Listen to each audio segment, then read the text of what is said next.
Les compétences, un impératif pour l'adoption réussie de l'IA.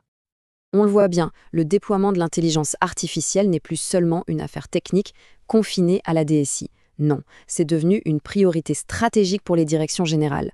Une récente étude du Boston Consulting Group met justement en lumière cette transformation majeure que nous allons décortiquer ensemble à travers 5 points clés. Commençons donc par ce premier point, qui est sans doute le plus structurant, la prise de pouvoir, ou plutôt la prise en main, des directions sur la gouvernance de l'IA. Le rapport du BCG, intitulé AI Radar 2026, met en chiffres très parlants sur ce phénomène. 72%. C'est la part des PDG qui se considèrent aujourd'hui comme les principaux pilotes de la stratégie IA dans leur organisation. C'est clair, le sujet a définitivement quitté la salle des serveurs pour s'installer dans le bureau de la direction. Et cette implication, elle dépasse la simple stratégie d'entreprise. Elle devient carrément personnelle. La moitié de ces mêmes dirigeants estiment que la réussite de leur plan IA est directement liée à la pérennité de leur propre poste. L'enjeu est donc maximal et il est perçu comme tel au plus haut niveau. Ce pilotage par le sommet, ça a des conséquences opérationnelles immédiates. Corentin Angel, qui est General Manager chez Le Wagon for Business, témoigne d'un véritable changement d'échelle dans les demandes qu'il reçoit. Pour le citer, ce n'est plus quelques équipes d'experts, c'est l'entreprise complète qui doit bouger. La directive est claire, tout le monde est concerné. Et ce besoin de faire bouger toute l'entreprise nous amène logiquement à notre deuxième section.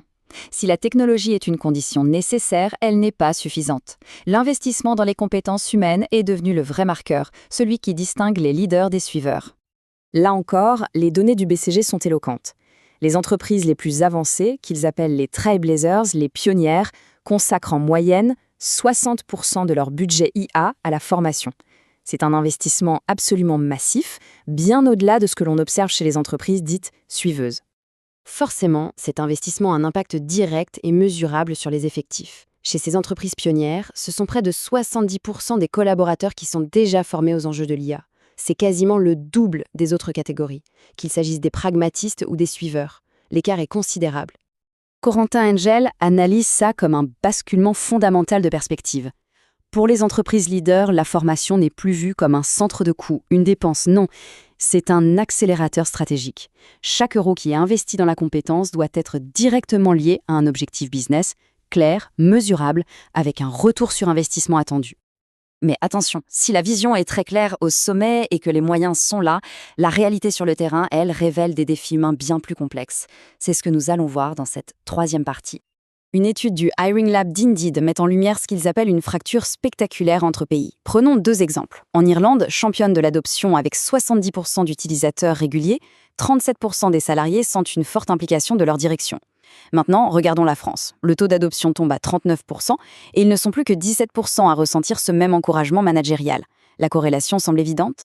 Mais ce n'est pas tout. L'étude révèle un autre phénomène très intéressant qu'elle nomme le paradoxe de la formation.